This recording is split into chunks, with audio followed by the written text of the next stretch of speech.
नमस्कार दोस्तों, उम्मीद है आप लोग अच्छे से होंगे, आपकी सेहत अच्छी होगी। अगर आप इस चैनल पर नए हैं और अगर आपने इस चैनल के कुछ वीडियोस देखे हैं, पसंद आए हैं तो कृपया उन्हें लाइक कर दीजिएगा और इस चैनल को सब्सक्राइब जरूर कर दीजिएगा ताकि समय समय पर आपके समक्ष और भी बेहतरीन वीडियोस बनाने का हमें मौका मिलता रहे।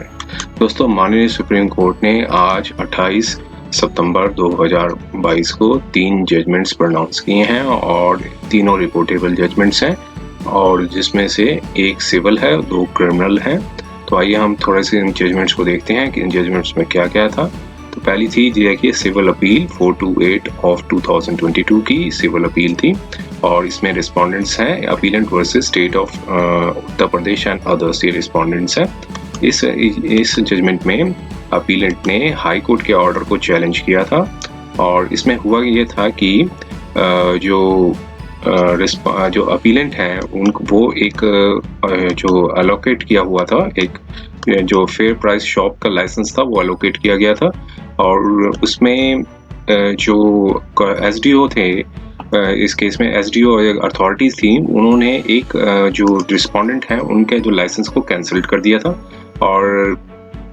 एक इंक्वायरी चलाने के बाद लाइसेंस को कैंसिल कर दिया था और फिर इसके बाद अपीलेट जो बॉडी थी जो कि एडिशनल कमिश्नर जुडिशियल थी, उन्होंने भी उस ऑर्डर को कंफर्म कर दिया था और वह बाद में वो रिस्पोंडेंट नंबर जो 9 है वो आगे गए, उन्होंने रिट पिटीशन थी वो इलाहाबाद हाई कोर्ट में फाइल की और जो बाद में जो माननीय हाई कोर्ट ने कहा कि जो प्रॉपर इंक्वायरी नहीं कंडक्ट की गई थी, इसलिए जो एसडीओ और जो अथॉरिटीज़ के जो ऑर्डर्स थे उनको सेट असाइड कर दिया और साथ में जो जिनको अलोकेट किया गया था, जो शॉप जिनको अलोकेट कर दी थी, उन्होंने आगे जाकर स्पेशल लीव अपील फाइल की सुप्रीम कोर्ट में। उसमें ये बताया कि जो नेसेसरी पार्टी है, जो रिस्पोंडेंट नंबर 9 ने जो रिट पिटीशन डाली थी उनको नेसेसरी पार्टी नहीं बनाया गया था और ये जो कंसीलमेंट ऑफ द फैक्ट्स थे वो हाई कोर्ट में ये सारी जो फैक्ट्स हैं उसे छुपाया, मतलब वो वहाँ पे जो है मतलब उनको पार्टी नहीं बनाया गया, तो ये सारे फैक्ट्स को कंसील्ड किया गया था और इसके बेसिस पे जो ऑर्डर है वो जो है वो रिस्पोंडेंट नंबर 9 के फेवर में ऑर्डर हो गया है। तो यहाँ पर कोर्ट्स ने सारी जजमेंट्स को एनालिसिस किया और सारे प्रेसिडेंट्स को एनालिसिस किया और उन्होंने जो अपील थी वो अलाउ कर दी और उसमें ये कहा कि जो अगर कोई जो पार्टी है वो अगर कोई भी ऑर्डर जो जजमेंट जो डिग्री जो है फ्रॉड से कोई ले लेती है तो उस ऑर्डर को नलिटी में माना जाता है और इसलिए यहाँ पर रिस्पोंडेंट नंबर 9 ने जो मटेरियल फैक्ट्स हैं वो छुपाए और मिसलीड भी किया हाई कोर्ट को। इस ग्राउंड्स पे जो प्रेजेंट अपील है वो अलाउ की जाती है और जो अथॉरिटीज़ का जो ऑर्डर था वो जिसमें उनको जो शॉप थी, फेयर प्राइस शॉप थी जो कैंसिल कर दी गई थी रिस्पोंडेंट नंबर 9 की, उस ऑर्डर को रिस्टोर कर दिया और हाई कोर्ट के जो ऑर्डर को सेटिस्फाइड कर दिया। तो ये तो थी पहली एक जो पहला जो जजमेंट है ये आई थी और दूसरी जो जजमेंट है वो 49879 ऑफ 2000 ये क्रिमिनल अपील है दूसरी जजमेंट जो है और उस जजमेंट में जो ये भी एक रिपोर्टेबल जजमेंट है और इसमें जो अपीलेंट है उनको कन्विक्टेड कर दिया गया था 302 और 376 के अंदर और डेथ पेनल्टी है जो कंफर्म्ड कर दी गई थी बाय दी हाई कोर्ट द्वारा और इसमें जो अक्यूज्ड हैं जो उन्होंने आगे जो ऑर्डर के अगेंस्ट में वो वहाँ पे अपील फाइल की थी माननीय सुप्रीम कोर्ट ने और यहाँ पे सुप्रीम कोर्ट में पाया कि जो एरर्स हैं, काफ़ी ज़्यादा एरर्स हुई हैं और जो विटनेसेस हैं उनकी जो टेस्टिमनी है वो रिलायबल नहीं है और इसमें काफ़ी इनकन्सिस्टेंसीज भी पाई गई और चूँकि और साथ में इसका जो सेक्शंस थे 53A को भी अच्छे से वो एनालाइज किया और साथ में कैटेगराइज किया गया पूरी जजमेंट को कि जो टेस्टिमोनीज हैं PW1 और PW3 की, उस टेस्टिमोनीज में भी काफ़ी इनकन्सिस्टेंसीज पाई गई और जो क्वेश्चन थी कि ट्रस्टवर्थीनेस ऑफ द विटनेस है वो भी जो है जो ट्रस्टवर्थीनेस भी नहीं पाया गया और सेक्शन 313 सब पार्ट 1B में भी जो है वहाँ पर भी जो कमियाँ पाई गई और जो मेडिकल विटनेस था उनको भी जो अक्यूज का जो एग्जामिनेशन करना था 50 सेक्शन जो 53A CRPC में वो भी उसमें भी जो है वो मतलब वो भी कॉम्प्लायंस में नहीं लिया गया तो इसमें काफ़ी ज़्यादा जो थी एरर्स पाई गई, और सारी जो वर्जन्स थे रिगार्डिंग द प्लेस जहाँ डेड बॉडी लोकेट हुई और किसने डेड बॉडी लगाई, तो उसके भी काफ़ी डिफरेंट वर्जन्स आए सामने। और फिर इसके बेसिस में जो place, date and time of conduct of the inquest था, उसमें भी डिफरेंट वर्जन्स पाए गए। तो और फिर इसके बेसिस पे जो क्लोथ्स रिकवर किए गए विक्टिम के, उसमें भी जो डिस्क्रिपेंसीज पाई गई। तो फिर बाद में ये पाया गया कि जो 3 डिफरेंट वर्जन्स थे, जो क्लोथ्स के भी 3 डिफरेंट वर्जन्स लोकेट किए गए, और फिर जो इन्वेस्टिगेशन थी वो भी जो है डिप्टी सुपरिटेंडेंट ऑफ पुलिस ने दी थी, ना कि इन्वेस्टिगेटिंग ऑफिसर ने। तो काफ़ी कॉन्ट्रडिक्शंस पाई गई कि जो किस तरीके से FIR लॉन्च की गई है, प्लेस जहाँ डेड बॉडी पाई गई, या तीसरी जो प्लेस, डेट एंड टाइम जहाँ कंडक्ट ऑफ द इंक्वेस्ट जहाँ इंक्वायरी की गई थी, और क्लोथ्स ऑफ द विक्टिम जो बॉडी के थे रिकवर किए थे पुलिस ने, और कॉन्ट्रडिक्शंस काफ़ी थे एविडेंसेस में PW1 टू PW3 में। और सबसे इंपॉर्टेंट पॉइंट ये था कि delay in transmitting the FIR to the court. जो FIR जो लॉन्च हुई थी वो 8 मार्च 2012 में हुई थी, और जो कॉपी थी भेजी गई थी CGM की कोर्ट में, वो 13/3/2012 को दी गई थी। तो इससे भी जो है क्लाउड आता है जेन्युइननेस ऑफ दी FIR के ऊपर। तो ये काफ़ी 47 पेज की ये जजमेंट है। तो और लास्ट में कंक्लूजन यही निकाला कि जो हाई कोर्ट, मतलब जो ट्रायल कोर्ट और हाई कोर्ट में काफ़ी एरर्स पाई गई थी, और इसके बेसिस पे जो है कन्विक्शंस जो है वो नहीं मतलब मेंटेनेबल रहती है। तो इसमें जो अक्यूज्ड को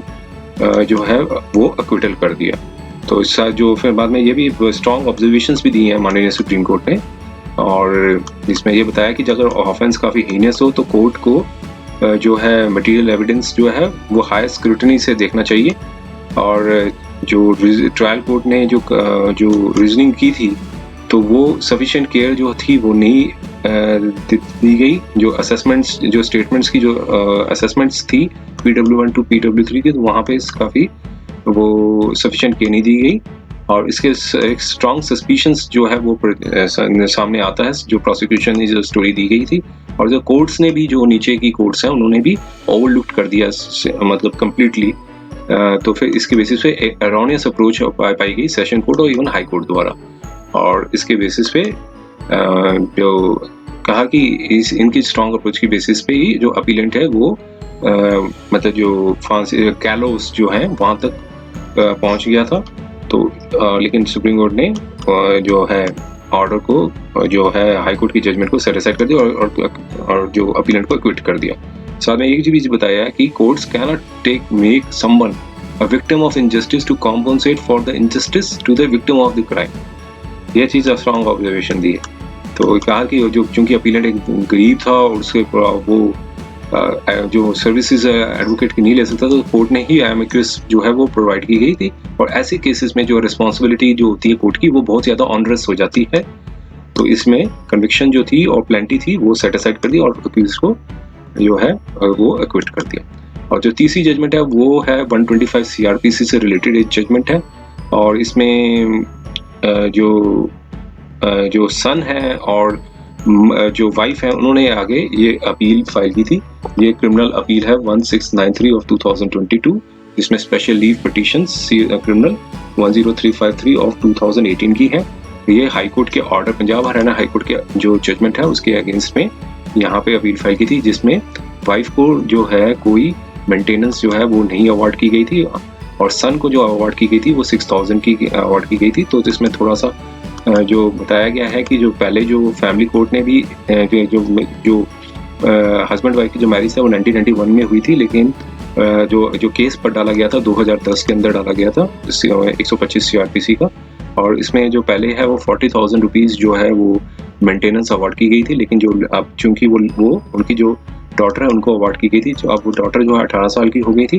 तो साथ में बाद में फिर जो है वुमेन को कोई जो है वो मेंटेनेंस जो है वो नहीं अवार्ड की गई थी, और सन को जो थी वो अवार्ड की गई थी। और चूंकि अब कुछ इसमें जो है डिफेंस भी उनका डिलीट हो गया था, और फिर इसके बाद जो है इस पर हाई कोर्ट ने भी उस ऑर्डर के अगेंस्ट में हाई कोर्ट में वुमेन मतलब वाइफ ने पिटीशन डाली थी, और हाई कोर्ट ने भी उस ऑर्डर को अफर्म्ड कर दिया था। बाद में जब है सुप्रीम कोर्ट में, और सुप्रीम कोर्ट में ये आने के बाद जो है जो वाइफ की जो पिटीशन है वो अलाउ कर दी, और उसमें जो मेंटेनेंस, चूंकि अब हस्बैंड ने डिफेंस रखा था कि जो इनका एक पार्टी का एक बिजनेस था वो अब बंद हो गया था। सुप्रीम कोर्ट ने कहा कि एक तो अगर हस्बैंड जो अगर कोई सोर्स ऑफ इनकम नहीं है लेकिन एबल्ड पर्सन है तो उनको नेग्लेक्ट नहीं कर सकते, तो मेंटेनेंस अलाउंस है वो 10,000 रुपीज़ पर मंथ जो है वाइफ को भी देने को कहा, और सन को था 6,000 था ही, वो उसके वो सन को तो ऑलरेडी 6,000 जो है वो अवार्ड किया जा चुका था। और साथ में कहा कि from the date of the filing of the maintenance petition before the family court में वहाँ पे सारे एरियल्स हैं वो 8 वीक्स के अंदर फ्रॉम डेट ऑफ टुडे से क्लियर कर दिए। तो इस बेसिस पे जो अपील है वो अलाउ कर दी थी, और ये तीनों जजमेंट जो है 28 सितंबर 2022 की थी। तो उम्मीद है ये वीडियो आपको पसंद आया होगा। अगर ये वीडियो आपको पसंद आया है तो कृपया से लाइक कर दीजिएगा, और इस चैनल को सब्सक्राइब जरूर कर दीजिएगा, ताकि समय समय पर आपके समक्ष और भी बेहतरीन वीडियोस बनाने का हमें मौका मिलता रहे। समय देने के लिए बहुत बहुत धन्यवाद।